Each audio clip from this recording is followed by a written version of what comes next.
Hi, this is Christy. We're going to work our second word problem now for the module.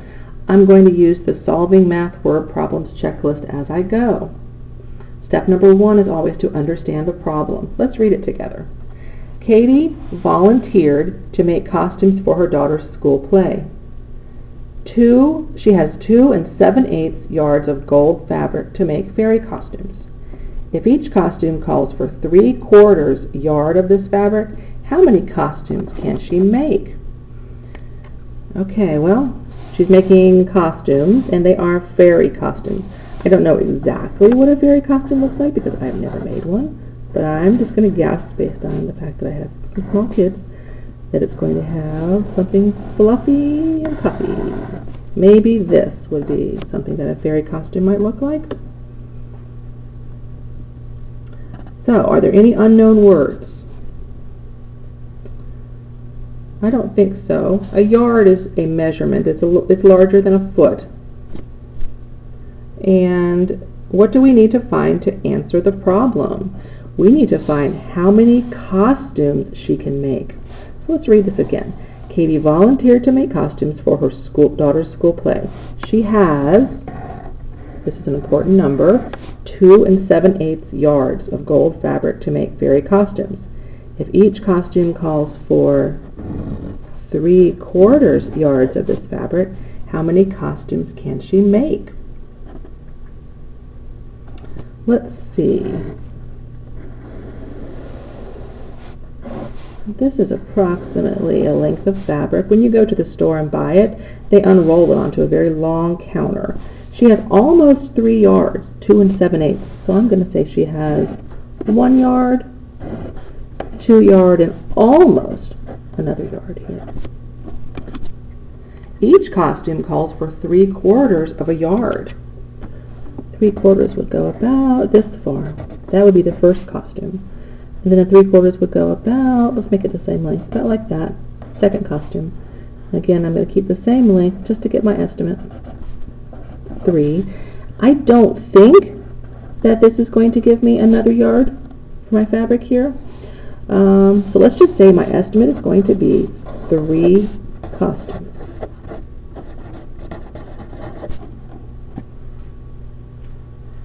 So my strategy then, I think I need to divide the length of fabric, which was 2 7/8, divide by the amount that it takes for just 1, which is 3/4. That's going to give me my final answer. This is tough though. The math is getting a little bit harder because we have a fraction here that can't be multiplied, so we have to turn it back into an improper fraction. I'm going to use a little trick my son taught me called smile and wink. Smile means you multiply these. 2 times 8 is 16. Now you add the 7. 16 plus 7 is 23. And you keep the same denominator. 2 7/8 is the same thing as 23 over 8. Isn't that a cute trick? All right, and then just finish it, divided by 3/4. Now another trick when you are multiplying fractions is a little saying that goes, leave me, change me, turn me over. Leave the first one alone, 23 over 8.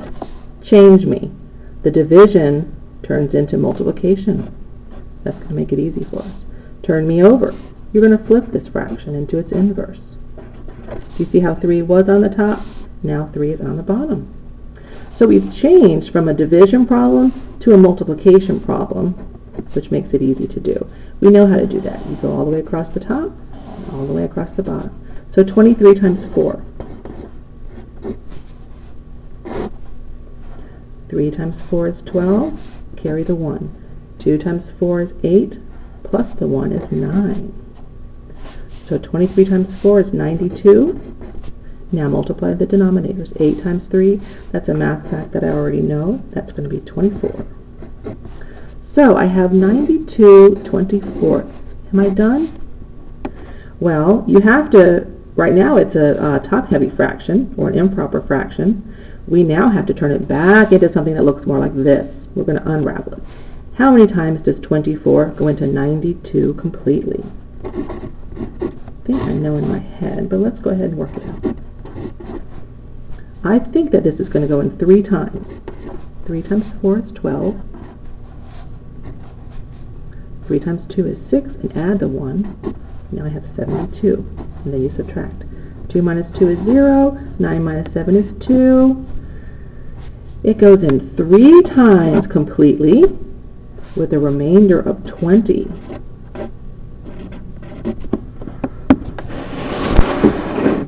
But I'm still not done, because this can be reduced. You could say, does 2 go into 20? Yes. Does 2 go into 24? Yes. But let's save some time and ask if there's a larger number. Does 4 go into 20? Yes. Does 4 go into 24? Yes. So let's use 4. I'm going to divide the top and the bottom both by 4 and keep my 3. 20 divided by 4 is 5. 24 divided by 4 is 6. And I was allowed to do this because whatever you do to the top, if you do it to the bottom, that's okay. 3 and 20/24 is the same thing as 3 and 5/6. So this is my answer. I think she can make 3 and 5/6 costumes, but of course you can't make 5/6 of a costume. How many whole costumes can she make? 3. Now let's check our estimate. Our estimate up above said we thought she could make 3 costumes, and as you can see down here, that's what we proved. So did we answer the question? If each costume calls for 3/4 yards of this fabric, how many costumes can she make? Yes, they want to know the number of costumes, and we said 3.